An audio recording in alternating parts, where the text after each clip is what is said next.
अस्सलाम वालेकुम वरहमतुल्लाहि वबरकातुहू। उम्मीद है आप सब खैरियत से होंगे। आप देख रहे हैं मेरा YouTube channel Daniyal medicine knowledge short form DMK। आज मैं आपके लिए बहुत ही अहम मालूमात लेकर आया हूँ।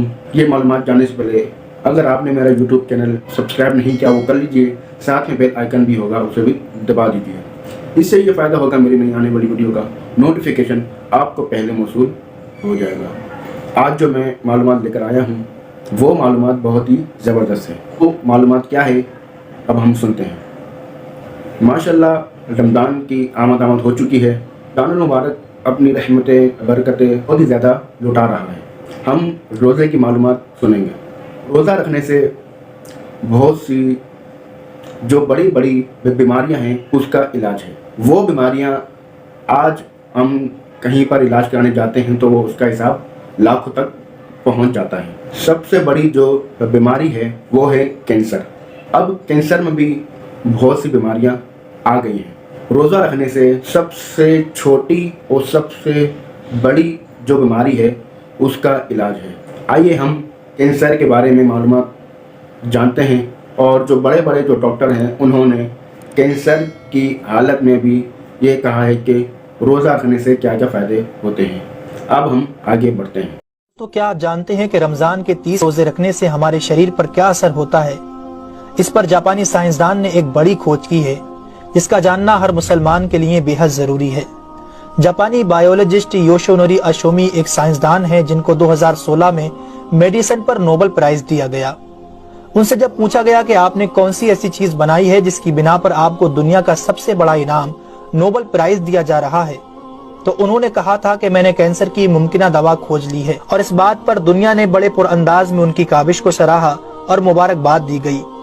इसके बाद डॉक्टर योशिनोरी अशोमी ने कहा कि मैंने कैंसर की दवा नहीं बल्कि कैंसर से बचाव का हल तलाश कर लिया है। तो लोगों ने उनसे पूछा कि बताइए ऐसा क्या किया जाए कि कैंसर जैसे खतरनाक मर्ज से बचा जा सके। तो उन्होंने कहा कि जब हम भूखा रहते हैं तो हमारी बॉडी में मौजूद ग़िज़ाइयत खत्म होने लगती है जिसकी वजह से जिस्म भूख महसूस करता है। अगर इस भूख के दौरान जिस्म तक खाना ना पहुंचे तो हमारा जिस्म भूख की शिद्दत की वजह से अपने अंदर मौजूद उन जहरीले सेल्स को खाना शुरू कर देता है जो कैंसर का सबब बनते हैं। इस अमल को मेडिकल की लैंग्वेज में ऑटोफेगी कहा जाता है। अगर आप चाहते हैं कि आपका जिस्म ऐसे बीमार सेल्स से पाक हो तो आपको भूखा रहना चाहिए। जब ऐसे सेल्स मरना शुरू कर देते हैं तो कैंसर का परसेंटेज कम हो जाता है।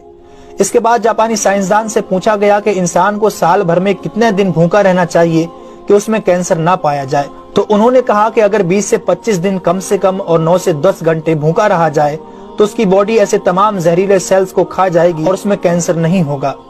ऐ मेरे प्यारे रब्बे करीम, आज हमें समझ आया कि मोमिन पर रोजे क्यों फर्ज किए गए। और आज मुझे उस अहादीस पाक की भी समझ आ गई जिसमें आप सल्लल्लाहु अलैहि वसल्लम ने फरमाया कि हर शय की ज़कात है और जिस्म की ज़कात रोजा है।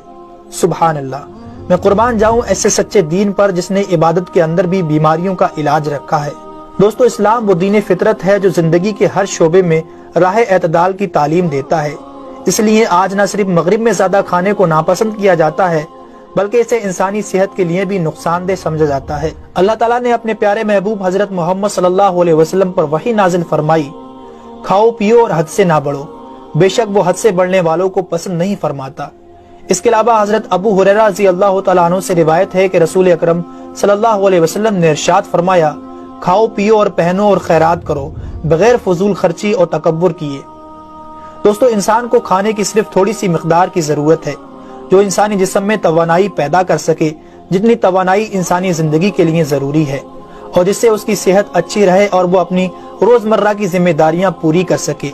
इंसानी जिस्म को जितना खाने की जरूरत है उससे ज्यादा जिस्म में दाखिल होने वाला खाना चर्बी बन जाता है जिसकी वजह से इंसान का जिस्म बढ़ जाता है, उसकी रफ्तार सुस्त हो जाती है और वो बहुत ज्यादा थकन महसूस करने लगता है।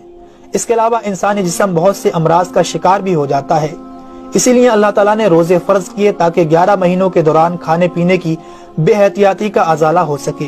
कुरान पाक में अल्लाह ताला ने रोजे रखने का हुक्म इन अल्फाज में बयान फरमाया है, ऐ ईमान वालों, तुम पर रोजे फर्ज किए गए जैसे कि तुमसे पहलों पर रोजे फर्ज किए गए थे ताकि तुम परहेजगार बन जाओ। दोस्तों, कुरान मजीद में बीमार और मुसाफिर के लिए रोजे मुअख्खर करने और जो रोजा ना रख सके उनके लिए फिदिया अदा करने का हुक्म दिया है। इसके बाद रोजा रखने की हिकमत इन अल्फाज में बयान फरमाई اور تمہارے لیے روزہ رکھنا ہی بہتر ہے اگر تم جانتے ہو۔ دراصل یہاں یہ بتایا گیا ہے کہ اگر تم موجودہ علم کو سمجھتے ہو تو تمہارے لیے بہتر یہی ہے کہ تم روزے رکھو، کیونکہ روزہ اپنے اندر بے شمار روحانی، نفسیاتی اور طبی فائدوں کو رکھتا ہے۔ روزے کی طبی افادیت کی طرف نہایت مختصر مگر جامع اشارہ نبی اکرم صلی اللہ علیہ وسلم نے ان الفاظوں میں بیان فرمایا: روزے رکھو اور تندرست ہو جاؤ۔